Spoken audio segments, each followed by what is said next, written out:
Tonga eruption similar to mount saint Helens eruption. जनवरी 2022 में Tonga eruption created globally observable atmosphere waves, largest volcanic eruption in more than 30 years. Where is Tonga?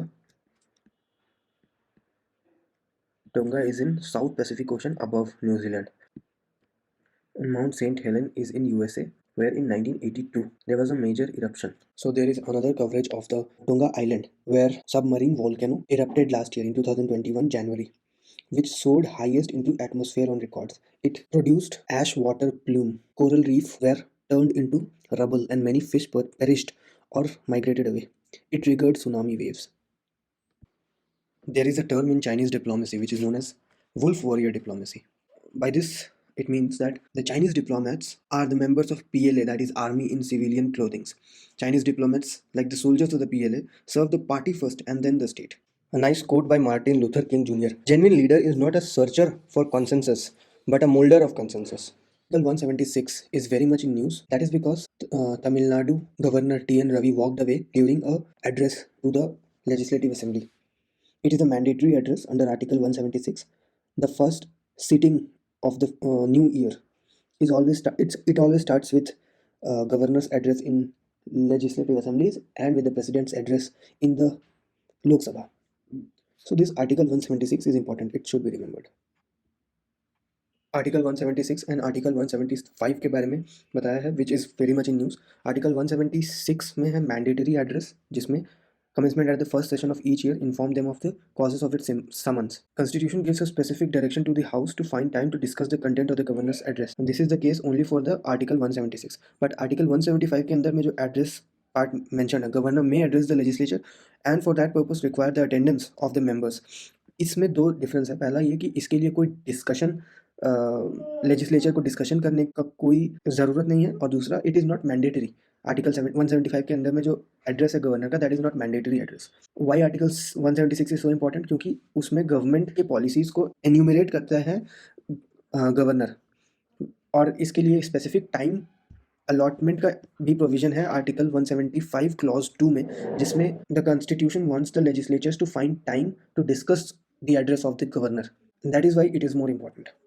अभी जो issue है, ongoing issue of governor T N Ravi walking away and skipping some paragraphs during his address, उसमें supreme court के various judgments हैं from Shamsher Singh 1974 to Nabam Rebia 2016, जिसमें the Supreme Court has consistently held that governors can act only on the aid and advice of the Council of Ministers and cannot exercise any executive power independently, ignoring the elected government.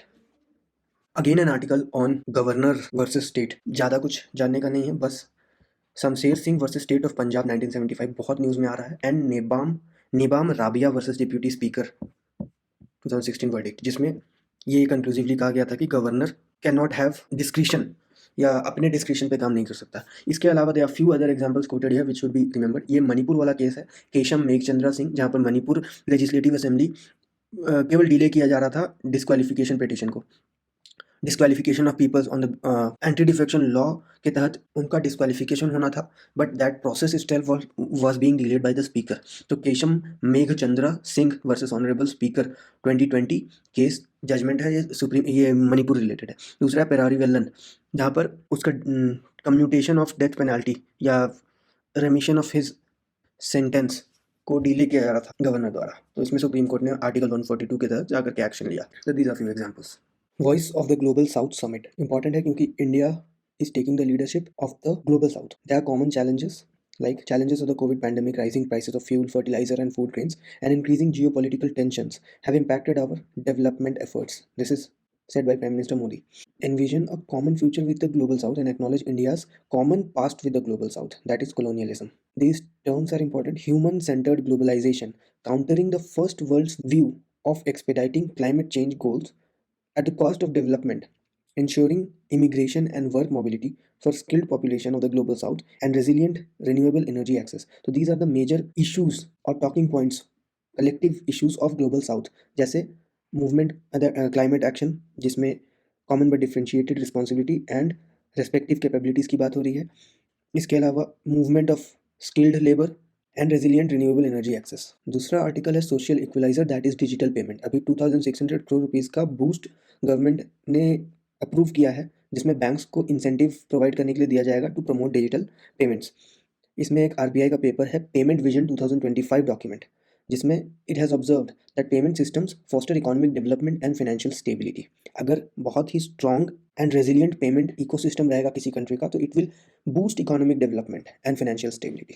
These are the basic points of these.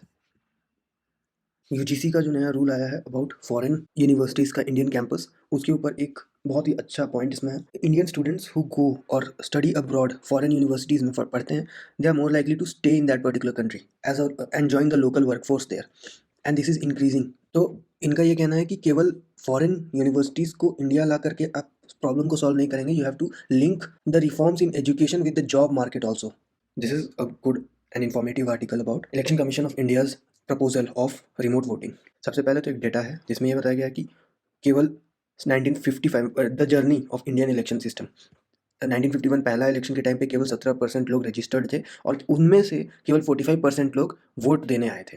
2019 में जो last general election था, over 91% were registered and 67% of them came out to vote. मतलब registered में भी 1/3 did not come to vote, and this was the highest voter turnout in nation's history. अब जो 1/3 जो vote करने नहीं आए थे, अगर उसको नंबर्स में कैलकुलेट किया जाए तो it comes out to be 30 crore people. इसमें रीजंस अलग अलग हैं, जैसे अर्बन एपैथी है, ज्योग्राफिकल कंस्ट्रेंट्स है, और एक प्रोमिनेंट रीजन है माइग्रेंट्स का। वो लोग डिसएनफ्रेंचाइज्ड हैं और इसकी वजह से वो वोट नहीं कर पाते हैं। अब इसमें आर्टिकल 19 क्लॉज 1 को कंक्लूसिवली सुप्रीम कोर्ट ने freedom to access of vote को 19 क्लॉज 1 क्लॉज ए का पार्ट कंक्लूसिवली माना है सुप्रीम कोर्ट ने, that is freedom of speech and expression. अब 2011 सेंसस के हिसाब से 450 मिलियन इंटरनल माइग्रेंट्स हैं इंडिया में, विच इज़ 45 करोर्स। अब इसको बहुत लोग मानते हैं दिस इज़ अंडर स्टेटमेंट। एक तो डेटा बहुत पुराना है 2011 का, और ऊपर से बहुत सारी चीज़ें अभी चेंज हो गई हैं। एक स्टडी किया गया था by Aajeevika bureau, political inclusion of seasonal migrant workers in India, perceptions, realities and challenges. इसमें यह पाया गया कि close to 60% of the respondents had missed voting in elections at least once because they were away from home seeking livelihood options. Most migrant workers have voter card for their home constituency, 78% according to 2012 study. जितने भी migrant workers होते हैं वो अपना voter identity या voter card को update नहीं कराते हैं, क्योंकि they are connected to their homes. उनका वहाँ कुछ ज़मीन होती है, कुछ प्रॉपर्टी होती है, and they want to be, it is a part of their identity. और इसलिए एक स्टडी के हिसाब से more than 78% of the migrants have their voter cards registered in their home constituencies. अब यहाँ पर they are talking about remote voting. इसमें है कि option to choose the place for registration ये माइग्रेंट्स के पास होना चाहिए। अब वे आउट क्या है? Section 60C of the representation of peoples act empower करता है इलेक्शन कमीशन ऑफ इंडिया को in consultation with the government to notify classes of voters who are unable to vote in person at their constituencies owing to their physical social circumstances. और अगर ये notify हो गया तो they are eligible for ETBP system, ETPV systems. अब इसमें कौन कौन आते हैं? डिफेंस पर्सनल्स, 2019 से पहले एनआरआईज को इंक्लूड करने की बात हो रही थी।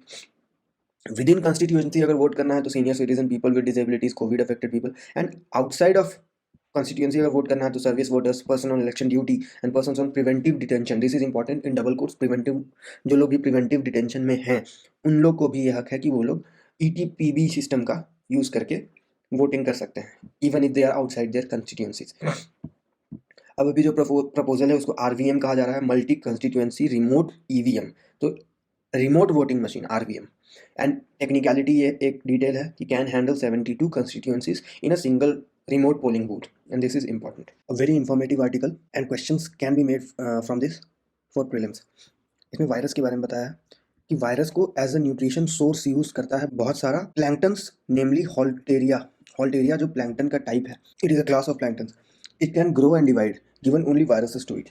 केवल वायरस खा के वो बड़ा हो सकता है, ग्रो कर सकता है, डिवाइड कर सकता है। हमें पहले से पता था कि कुछ ऐसे सेल्स होते हैं जो वायरस को कंज्यूम करते हैं, बट उनको डिस्ट्रॉय करने के लिए कंज्यूम करते हैं। जैसे हमारे इम्यून सिस्टम में मैक्रोफेग सेल्स जो वाइट ब्लड सेल्स का पार्ट है, planktons of the genus हॉल्टेरिया।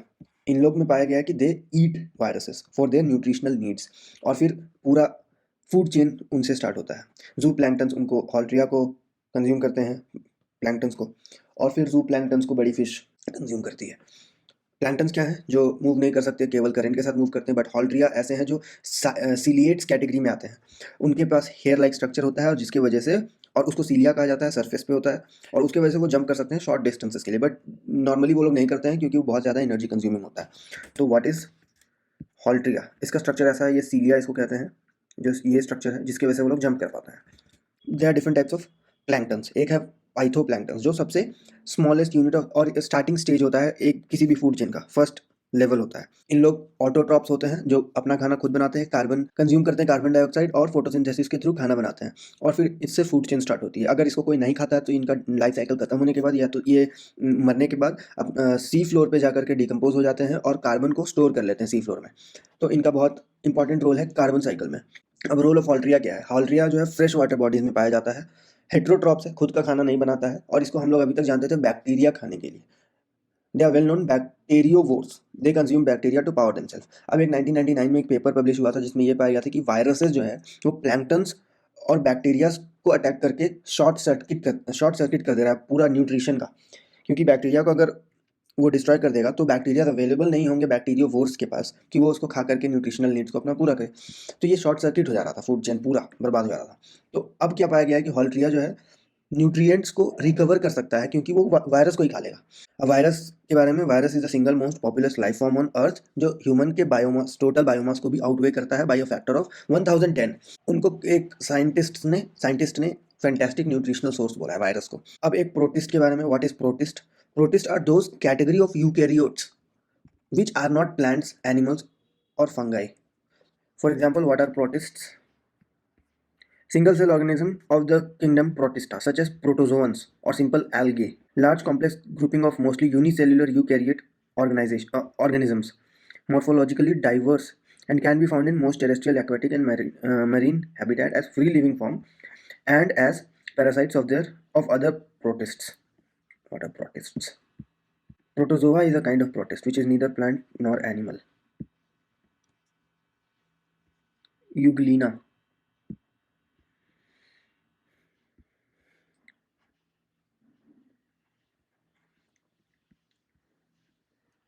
Protists are eukaryotic, they have nucleus and then they are unicellular, single celled.